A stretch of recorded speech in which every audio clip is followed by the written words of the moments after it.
ஓசூர் அருகே விவசாய கிணற்றில் குளிக்க சென்ற இளைஞர் ஒருவர் நீரில் மூழ்கி சடலமாக மீட்கப்பட்ட சம்பவம் சோகத்தை ஏற்படுத்தியுள்ளது. கிருஷ்ணகிரி மாவட்டம் ஓசூர் அடுத்த சூளகிரி அருகே திராடு கிராமத்தைச் சேர்ந்த கோட்டச் என்கிற இளைஞர் தனது கிராமத்தைச் சேர்ந்த நண்பர்களுடன் விவசாய கிணற்றில் குளிக்க சென்றுள்ளார். அப்போது நீச்சல் தெரியாமல் கிணற்றில் குதித்த கோட்டேஷ் தண்ணீருக்கு வெளியே நேரமாக்கியும் வராத நிலையில் உடனிருந்த நண்பர்கள் அருகே இருந்த பொதுமக்களுக்கு தெரிவித்து கிணற்றில் தேடும் பணியில் ஈடுபட்டனர். பின்னர் சூளகிரி தீயணைப்புத் துறையினர் நீரில் மூழ்கிய இளைஞரை நீண்ட நேர தேடுதலுக்கு பிறகு சடலமாக மீட்டனர். தனியார் ஆம்புலன்ஸ் மூலம் கிருஷ்ணகிரி அரசு மருத்துவக் கல்லூரி மருத்துவமனைக்கு பிரேத பரிசோதனைக்காக கோட்டேஷ் உடலை அனுப்பி வைத்தனர். இந்த சம்பவம் குறித்து போலீசார் வழக்கு பதிவு செய்து விசாரணை நடத்தி வருகின்றனர். தனியார் நிதி நிறுவனத்தில் 13 லட்சம் மோசடி செய்த கணவன் மனைவியை மாவட்ட குற்றப்பிரிவு போலீசார் கைது செய்து நடவடிக்கை மேற்கொண்டனர். வேலூர் ஓல்டவுன் பகுதியைச் சேர்ந்தவர் ரஜினி.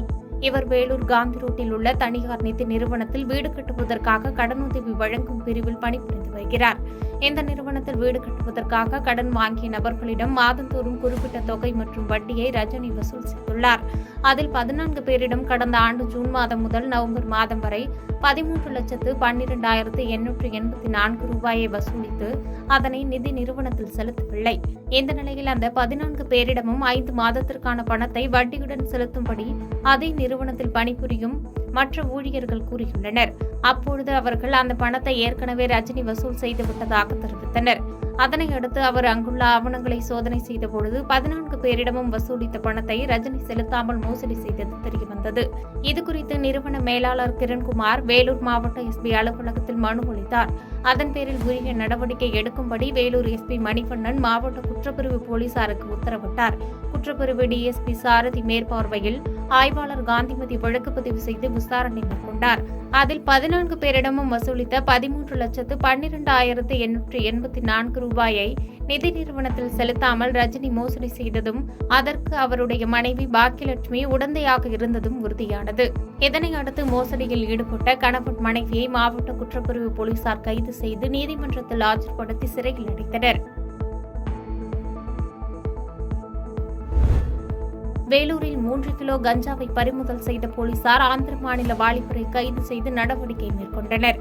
வேலூர் புதிய பேருந்து நிலையத்தில் வடக்கு காவல் நிலைய இன்ஸ்பெக்டர் சீனிவாசன் தலைமையிலான போலீசார் வாகன சோதனையில் ஈடுபட்டுக் கொண்டிருந்தனர். அப்போது ஆந்திராவிலிருந்து சந்தேகத்திற்கு இடமளிக்கும் வகையில் வாலிபர் ஒருவர் தெரிந்து கொண்டிருந்தார். அவரை மடக்கி பிடித்து போலீசார் விசாரணை மேற்கொண்ட போது அவர் முன்னுக்கு பின் முரணாக பதிலளித்துள்ளார்.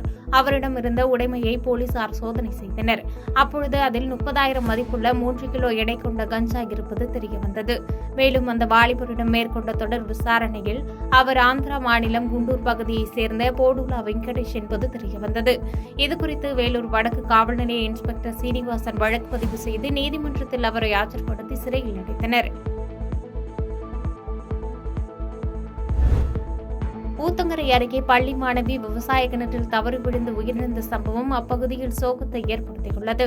கிருஷ்ணகிரி மாவட்டம் ஊத்தங்கரை அடுத்த கல்குமாரம்பட்டி பகுதியை சார்ந்த வினோத் என்பவரின் மகள் சுப்ரியா குன்னத்தூர் அரசு மேல்நிலைப் பள்ளியில் 11ஆம் வகுப்பு படித்து வருகிறார். நேற்று மாலை அவரது விவசாய நிலத்தில் தக்காளி தோட்டத்திற்கு தண்ணீர் காட்டிக் கொண்டிருக்கும் போது எதிர்பாராத விதமாக கிணற்றில் தவறி விழுந்துள்ளார். இதனை அறியாத அவரது பெற்றோரான வினோத் மற்றும் ரேவதி தம்பதியினர் சிறுமியை காணவில்லை என்று இரவு முழுவதும் தேடி வந்தனர். அப்போது சந்தேகத்தின் அடிப்படையில் சுமார் 50 அடி ஆழம் கொண்ட விவசாய கிணற்றில் உள்ள தண்ணீரை ஊத்தங்கரை தீயணைப்புத்துறை உதவியுடன் வடித்து பார்த்தபோது சிறுமி சடலமாக மீட்கப்பட்டார். இதுகுறித்து சாம்பல்பட்டி போலீசார் வழக்கு பதிவு செய்து விசாரணை மேற்கொண்டு வருகின்றனர். உயிரிழந்த மாணவியின் உடல் ஊத்தங்கரை அரசு மருத்துவமனையில் பிரேத பரிசோதனைக்காக அனுமதிக்கப்பட்டுள்ளது. ஊட்டியில் கடந்த 73 ஆண்டுகளில் பதிவானதை விட கடந்த ஞாயிற்றுக்கிழமை அதிக வெப்பம் பதிவானது சுற்றுலா பயணிகளிடையே அதிர்ச்சியை ஏற்படுத்தியுள்ளது. ஒவ்வொரு ஆண்டும் ஊட்டியில் 24 டிகிரி செல்சியஸ் வெப்பநிலை மட்டுமே இருக்கும் சூழலில் அதிகபட்சமாக கடந்த ஞாயிறன்று 28 டிகிரி செல்சியஸ் வெப்பம் பதிவாகியுள்ளது. 1951ஆம் ஆண்டிலிருந்து இதுவரை பதிவான வெப்பநிலையில் இதுதான் மிக அதிகம். அதிகப்படியான மரங்கள் வெட்டப்படுவது, சதுப்பு நில காடுகளை அழிப்பது, விளைநிலங்களை அழித்து கட்டடங்கள் கட்டுவது, அதிகரிக்கும் சுற்றுலா பயணிகளின் வருகை, அவர்களின் வாகனங்களில் இருந்து வெளியேறும் புகை போன்றவை நீலகிரியில் வெயிலின் தாக்கம் அதிகரிக்க காரணிகளாக பார்க்கப்படுகிறது. பாதகம் செய்பவரை கண்டால் நாம் பயங்கொள்ளலாகாது பாப்பா. மோதி மிதித்து விடு பாப்பா, அவர் முகத்தில் உமிழ்ந்து விடு பாப்பா. அண்மை செய்திகளை உடனுக்குடன் தெரிந்து கொள்ள இணைந்திருங்கள் இயம்நாடு தொலைக்காட்சியுடன்.